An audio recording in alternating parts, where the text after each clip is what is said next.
तो देव की चरणों में कोटि-कोटि प्रणाम। खूब खुश रहिए, मस्त रहिए, प्रसन्न रहिए। कुछ मन में कहना चाहते हैं। हमारे डीएनए में अकेले हम स्वयं हैं। अच्छा चंदौली जिले से हम आए हैं। अच्छा बेटा, खुश रहो। एक बार आंखें बंद करो पहले। प्राण शुद्धि।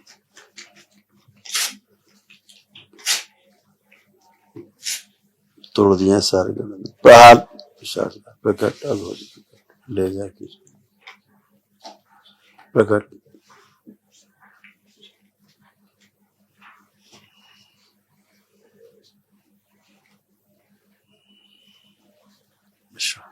तीन बार बोलो बेटा ओम नमः शिवाय।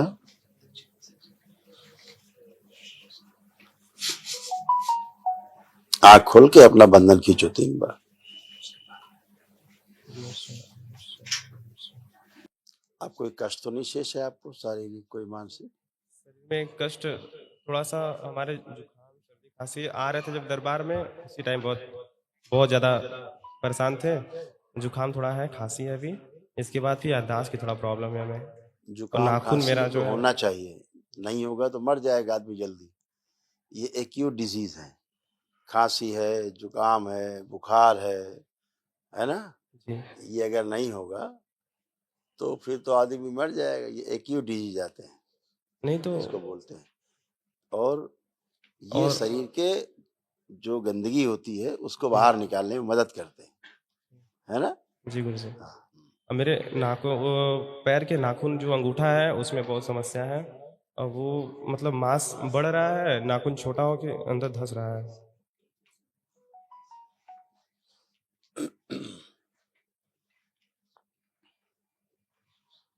क्रोध बहुत आता है, अकेले रहने का मन करता है, त्वचा में सड़न हो रही जी थी। गुरु जी, यही है। ये स्मृतियां नष्ट हो गई, बची नहीं।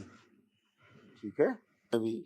मैं भी अंदाव, घाव और इन्फेक्शन थे। ऐसा थी खांसी, खांसी आती, खांसी का कारण होता है कि आपके कफ को बाहर निकाल दे, इन्फेक्शन को बाहर निकाल दे, मदद करती है ना। खांसोगे नहीं तो कफ नहीं आएगा बाहर। जी जी। इसलिए तो वो सब अच्छे के लिए होता है। ठीक से चीजों को निर्णय ना ले पाना, किसी चीज का डिसीजन न ले पाना, नींद आपकी सही से हाँ। कायदे से नहीं हो पाना, और गुरु जी, हमेशा एक भय बना रहना अंदर बना रहता था, अब नहीं हाँ, है। डर दरबार बना आने था। के पहले भय बना रहना। नहीं, अभी हमको अचानक फील हुआ है। अब बहुत आपके सामने पता चला कि आप बात करना है तो डरने लगे हैं, लेकिन अचानक ही संकल्प लिए हैं, फिर हम सही हो गया भय है। समाप्त हो गया। और पैरों की जो नसें थी, नर्वस सिस्टम था, वो सूखने लगा था। जी जी गुरु जी। सूखने से क्या होता है, रक्त संचार जो है वो बाधित होता है और प्रॉपर एनर्जी नहीं फ्लो हो पाती, तो फिर वो अंग सड़ने गलने लगेगा। ऐसे था। तो अभी सब वो स्मृतियां सब नष्ट हो गई हैं, अब वो शेष नहीं है।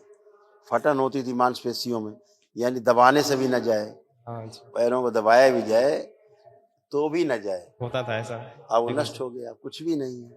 अभी आप बैठ उठ के देखो, अभी 4-5 साल के बच्चे की तरह बन गए हो, बैठो उठो एकदम बच्चों की तरह ऐसे हो गए हो। यही प्रमाण है। गुरु जी, और एक चीज था, हम किस क्षेत्र में सफल हो सकते हैं? पढ़ाई भी करते हैं और व्यापार भी करते हैं, और हमारी स्थिति सब जानते हैं, आपसे कुछ छुपा है नहीं। बहुत प्रश्न परेशान यहाँ है पूरा नहीं है आपका।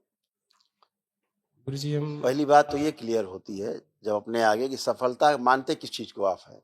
हम सफलता, हमें लगता है व्यापार। नहीं, व्यापार सफलता नहीं है। व्यापार तो शोषण है। व्यापार तो बिना शोषण के होता नहीं है। अगर आप कम दे करके ज्यादा पैसे ना लें तो व्यापार होता नहीं। होता है? नहीं नहीं। आप कोई चीज 100 रुपए की लाए और सामने वाले को 110 की बेचनी है, यही तो व्यापार है। जी जी। तो आपने 100 की चीज दी और 110 ले लिए, यानी कम दी और ज्यादा ले लिए। एक लाइन में व्यापार आ जाता है। तो ये तो शोषण है। क्या आप चाहते हो कि किसी का शोषण करो? नहीं गुरु जी, अभी नहीं। तो अभी उल्टा हो रहा है। तो अभी हो गया ना उल्टा। तो आप चाहते हो कि हम पोषण करें, शोषण के स्थान पे। यही तो होती ना इच्छा हर आदमी की। तो पोषण का मतलब कब करोगे पोषण? जब संबंध दिख जाएगा।